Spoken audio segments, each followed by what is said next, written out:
Hey, what's up everybody? Brooke here. I hope wherever you are in the world today is treating you well. I am in my mom van right now and it's hot out, so I'm rocking the AC, which is a luxury I do not have in my Honda Insight, but I do have it in my mom van, so I am rocking it out. That's what that sound is behind here.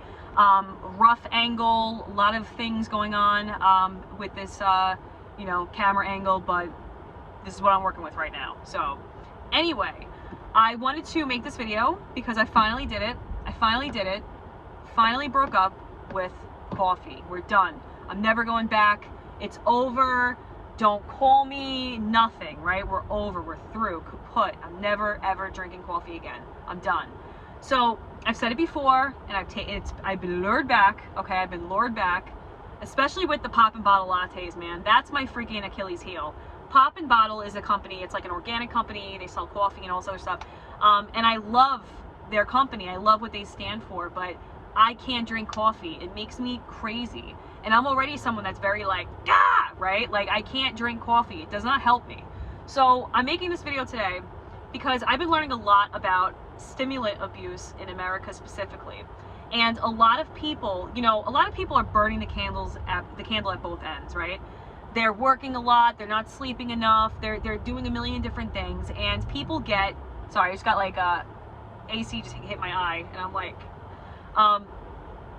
they're doing too many different things, and they don't have enough energy, and there's this like perception that I had up until recently that drinking coffee, drinking caffeine gives you that energy. It's kind of like you can borrow that energy from the future and pay it back later with getting enough sleep, but it's not how it works. It's a slippery slope, and it's a lie from the pit of hell. Let's just be honest. It's a lie from the pit of hell that coffee gives you freaking energy. It's a stimulant. It stimulates you.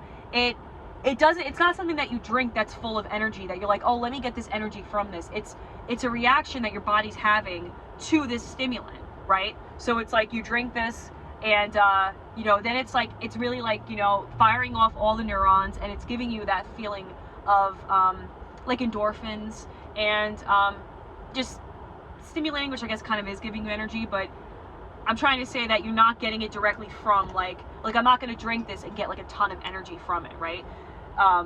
It's really just overstimulating your body to produce hormones, chemicals, things like that that will give you this increase, this jolt of energy, or so to speak. And I know there's probably going to be a debate on that, on what exactly that entails, but what we can all agree on is that a lot of people drink way too much caffeine or drinking way too much coffee, and it's causing a lot of problems. So today I'm going to be sharing with you about my breakup with coffee and the effect that it's had on me this last almost 4 weeks, and why I decided to stop drinking coffee. Now, I'm not a doctor at all. I'm the complete opposite. I'm a plumbing apprentice, so you're not getting any medical advice from me, but I will share with you my experience, and hopefully it's gonna help motivate those out there who are dealing with like a caffeine, maybe a pre-workout addiction, and really looking to get more vitality out of their life, because I feel like that's the essence of life, is your vitality. It's how you feel. It's what you can do in a day. It's your health.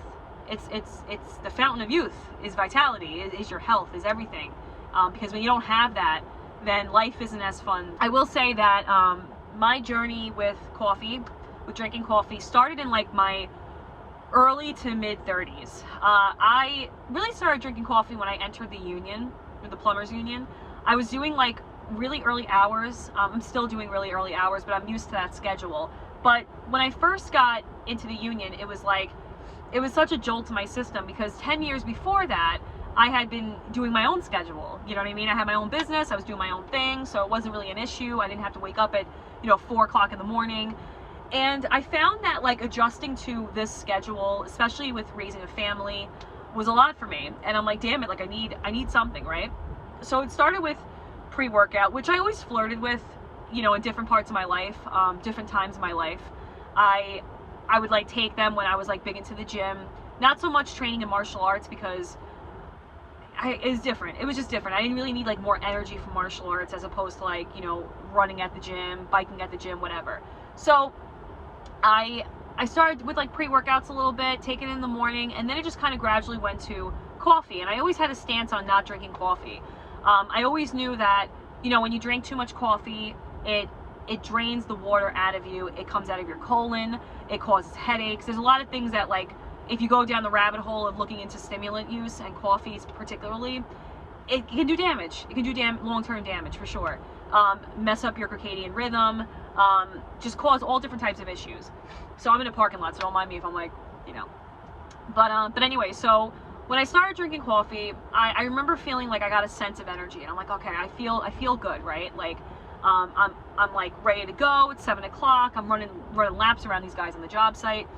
And then it started to gradually, it started to go from 1 coffee a day to 2. You know, I needed 1 in the morning, 1 in the middle of the day.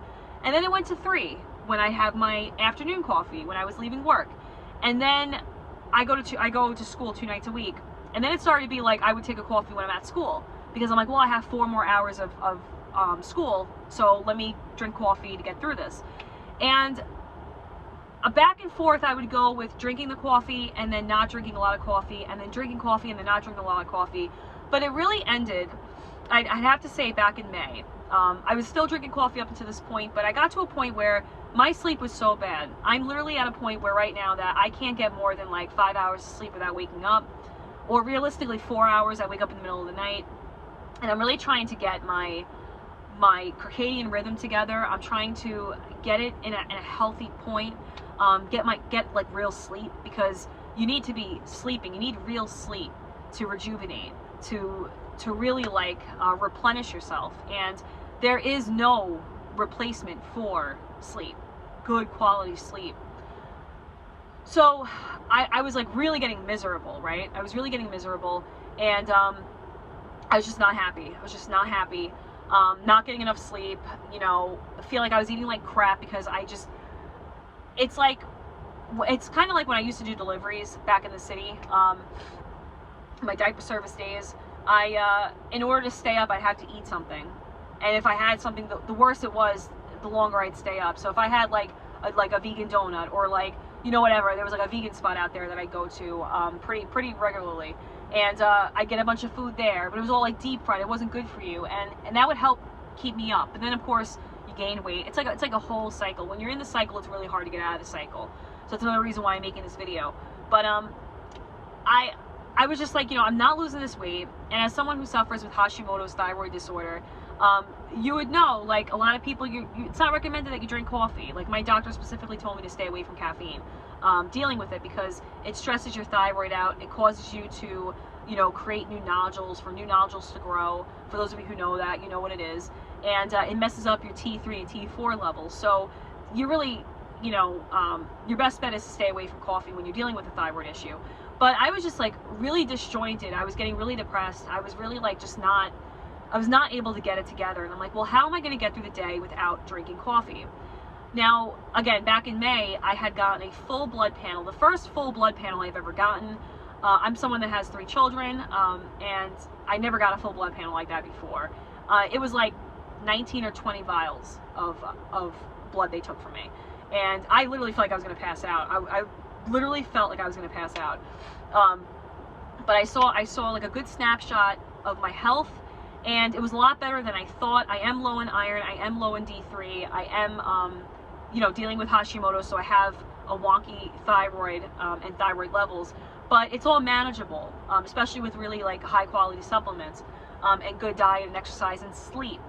But after talking to my doctor, like I really came to terms with the fact that I can't cut sleep out. I cannot shortchange sleep. And drinking caffeine, you know, even if it gave me energy or if it made me, you know, stimulated in the morning, it's not doing anything for me other than just messing my cycle up.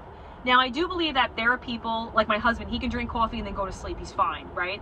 But for people like me that do have health issues, that do have health concerns, that do deal with anxiety, OCD, the whole crew, right, of anxiety, it's not the best thing for you. It's simply not, and it's best to avoid it.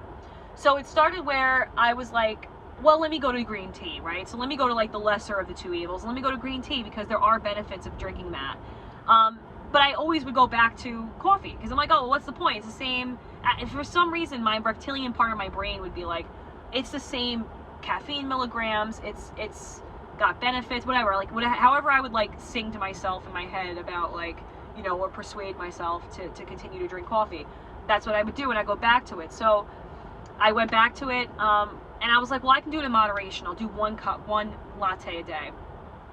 I did one latte a day for about 2 days, and then I went back to the 4, 5, 6 lattes sometimes a day. And then I was thinking, I was like, at 80 grams a pop, that's a lot of milligrams. It's over 400 milligrams of caffeine a day. And I know people drink that in like a monster drink or 2 monster drinks, but it's not good for your heart. It's not good for your sleep. It's not good. It's not good. It burns out your adrenals. It simply does. So a couple weeks ago, I was like, you know what? I just got to bite the bullet. I just got to stop drinking this coffee. And I remember it was a Sunday, and I'm like, I'm not going to drink coffee again, you know, for however long. So let me go ahead and just drink as much as I want this day. And I had like 2 lattes in the morning. I had a latte in the middle of the day. I had like 2 or 3 lattes towards the end of the day, because I was trying to get like laundry done and laundry and like, you know, clothes and just, you know, do the house chores for the day. And I had the worst acid reflux that I've ever had in my life. And I remember telling myself, I literally dumped the rest of the latte down the sink. I'm like, this is not worth it for me to drink this, because it's not doing me any favors. It's not doing me any favors. I'm done. We're over. I broke up. I crushed the can, threw it in my recycling, and that was it. And I haven't gone back since. And it's been almost a month. But I feel like the withdrawals have been gnarly. Okay, so for like little TMI, right? Let's get into the TMI. Why not? So for the first couple days, coffee is known to make you, my mom always said this too, it makes you regular, right? But when you have a diet high in fiber and you're eating a healthy diet and you have fasting in there, you know, you are regular. You're regular, right? But coffee is, because it stimulates you, it also stimulates certain parts of your body that'll help you pass and release, you know, certain movements and things like that. Such a prude, but I will say though that for like 3 days it was just not happening. I even called my doctor, and he's like, that's normal. He was like, you know, if you don't pass anything after tonight, he's like, then come to my office, whatever, you know, we'll put you on this, that, and a third, psyllium husk, all this stuff, right? So it was like a solid week of just major headaches, a couple days of not having normal bowel movements. And the headaches would go back and forth, but they were so intense. I'm not someone that gets headaches a lot because I drink a lot of water. I think that's my theory. But I remember thinking, I'm like holding on to stuff. I'm like, I cannot focus right now. My head is killing me. I would turn my head to the side. It would be killing me. And it was just, your body is so used to it, gets on its own timer of when it's going to get that stimulant fix. And yeah, it was just not good for me at all. It was not good for me, but I sweated it out. Literally, I went to a sauna. I have this like sauna that I bought off of Amazon. I have a really embarrassing thumbnail in one of my videos about me being in the sauna. And you know, anyway, so I used that, kind of just sweat out whatever I needed to do. And now I'm working on my sleep. My sleep is better. It's not good. I still wake up in the middle of the night multiple times a night. And I think I'm just so, like, my sleep schedule is so messed up. And I think that because I've been getting so few hours of sleep a night for years, I'm in that mode. So I've been taking this melatonin from my doctor, and it's helping, but it's going to take some time. So I have to say the biggest withdrawal side effects that I've gotten from caffeine is that I do feel more sluggish. At least the first week, I'd say I felt sluggish going to work, kind of just dragging myself throughout the day. Mentally, really though, I feel like that's what really was making me drag though, because I feel like I was so dependent on these stimulants, on this drink, on caffeine, that it just, I was in such a habit of drinking it, you know, and I felt good when I drank it, and I felt like I was on a routine. And now getting out of it, I was like, well, what do I do now? So I feel like, you know, that was a big one. The sleep is the one that bothers me the most. But the headache stopped. You know, I'm back to normal movements. That stopped early on, because, you know, you don't want to go too long without passing anything. And then I have to say, like, my motivation is coming back, I feel like. I feel like I'm more clear-headed. Another thing that I had, which this should really be number one, is heart palpitations. I'm someone that does suffer with a lot of anxiety, and I have like this like fear of like having like a heart attack. It's called something, I forgot what it was, but when I was going through like really bad postpartum like years ago, when after my youngest was born, I felt like I was having like a heart attack. And when I would drink coffee, depending on the day, like if I was in like let's say I was like in an anxious mood or something like that, and I had coffee, I'd start getting heart palpitations. I'd start getting like arrhythmia, and it would really freak me out. It would really freak me out. I'd say like a couple days after I stopped drinking coffee, I got one that was really weird, and I'm like, okay. And I've had an echocardiogram. I've had a full workup from my cardiologist, because at one point I was convinced I had a heart disorder before I learned that anxiety and stress will literally ravage your body. It will ravage your body. It will kill you. It is a silent killer. It will kill you, stress. So that was another thing too. I was like, I'm burning my adrenals out. I'm so stressed out. My nerves are shot, right? Now I finally, as an adult, know what that means, that term means. I used to hear it when I was a kid a lot, but my nerves are shot literally, right? They're fried, they're shot. I'm not getting enough sleep, like, and that's what really made me want to have like this change, I just felt like, sorry, I've been having like part of my head the whole time because I don't look at the camera, and I have a reminder to harass this insurance adjuster. Someone hit my car a couple months ago and try to dip out, and they didn't because I got him. But now I'm just harassing the insurance company. But anyway, so I have a reminder on my phone, 4 o'clock every day. I call this chick because she has not responded to me. But when it comes to like the coffee, that's just like the first part of my health and wellness journey. But when I stopped drinking coffee, I really felt like I was gaining control back of my life, and in a fundamental way, because when you feel better, you do better. You're clear-headed. You can think clearer, you can set goals better, and I just feel like it was just a necessary situation that had to happen. I would say necessary evil, because it sucked the first week. I was not happy at all. I was like, let me just go back, whatever, I'll figure it out, right? How do all these other health gurus do it with their coffee, And like I said, I do think coffee is, you could drink coffee and be fine, but for people like me, I can't drink it. It really affects me, and it messes my sleep up, and I feel like I know so many people that abuse stimulants, like whether it be monster drinks, pre-workouts, coffee, like there's everything I feel like has some kind of caffeine in it, right? Like you see these 5-hour energy shots, and it's like, I feel like the best way to get health is to drink a lot of water, drink a lot of high quality water, and eat a really clean diet. I think that's the thing. And I feel like the coffee was one thing, right? So that's out. Now I'm focusing on waking up early every single day during the week, and working out early in the morning, and getting on a habit of working out, like really working out, and not relying just on eating, like on what I'm eating, fasting, things like that, because I think working out is very important as well. And it's something that I kind of got away from for a long time, because I was training for years, and I was like, you know what, like you can fast and you can eat well, and you don't have to work out as much, and you can walk around and be active, because when you're in the garden, like you're moving, you're stretching, you're pulling things, you're working, right? And my job is very manual intensive. It's manual labor being a plumber, so specifically a commercial plumber. So I was like, why would I need to work out if I'm doing this? But it really is like a full pronged approach, you know what I mean? Like getting enough sleep, avoiding stimulants, working out, eating well, being careful what you put in your mind, right? That's a big one. I made a video on true crime, and even since that video, I had watched a few true crime episodes since then, but I'm done. I haven't watched it in weeks. I don't watch any of that stuff. I try to keep my mind clear, and it's not, I've gotten comments about like, oh, society's weak and can't handle crime and things like that, but it's not even about being weak. It's the complete opposite. It's about strength. It's about getting yourself to a point where you can be the strongest possible, and some people, that looks different to others, that looks different to different people, right? So like for me, it's keeping my mind clear. And it's something that I do struggle with, especially because, sometimes, like, especially if I'm on the road, I'll throw a podcast on or whatever, it's easy to listen to, but you have to guard your mind, you have to guard your body, and it's a battle out there. It is a battle out there.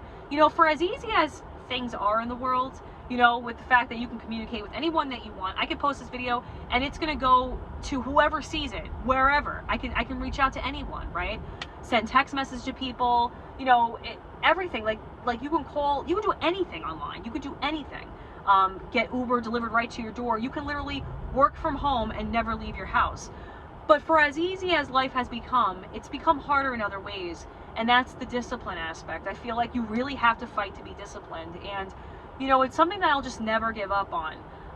People hit set points in their life where they reach a certain age and they're like, you know what, I'm this age, I'm just going to, you know, embrace this age. I don't need to go crazy with trying to be healthy anymore. This is who I am. And there's a complacency part of it. And if you're happy with that, that's fine. And that's good for you. You know, you want to be healthy, but if you're happy, that's what matters, right? But then there's this other aspect, and I think I have it. I think I have that gene, whatever it is, that I could just never give up and give up fighting for the life that I want, the freedom that I want, for the health that I want, for the mentality that I want, the strength that I want. And I don't know, it's like I can't, it's like for as much as I want to be complacent and just be like, hey, Brooke, listen, like, just, you know, take hormones the rest of your life. Don't try to battle Hashimoto's with your doctor, even though he says you can get it under control without, you know, doing all this stuff. And, you know, don't worry about your weight. Like, you're not morbidly obese. And, like, I'll like, think of these things, and I'll hear what people say to me, but I'm like, you know what? I know what I want. I know what my quality of life in my head is that I want to adhere to. You know what I mean? And that's being, and even if that is being, you know, 30 pounds heavier than I've been before, as long as I'm fit, I'm healthy, and I'm happy, and I'm the best I can be in that moment, that's when I'm happy, right? Because I feel like once you stop striving to become the best version of yourself, that's when, like, things just stop, right? And I'm all about that action. I'm all about, you know, just making moves, always trying to do something different. And I feel like people should, if they want, right? I mean, because at the end of the day, we're all different people. But I feel like if you want more, you have to do more. And a lot of people are very unhappy. It's because they've settled. And I'll just never settle. So with that said, I'm going to jump into Whole Foods. There's a police car over there. See what's going on over there. I'm just going to roll up to the cop. Be like, hey, boys, what's going on? But that's my talk for today. And yeah, that's pretty much it. So I do want to say this. I know not to muddy the waters with both my channels, but I do have another channel called Blue Collar Brooke. I am doing live streams on that channel. It's going to be all about my industry, though. It's going to be about being a tradeswoman. So if you're interested in that, check me out at Blue Collar Brooke. I will leave a community post. Check that out, and I will check you guys back again on the next video. Take care, friends, and have a great night.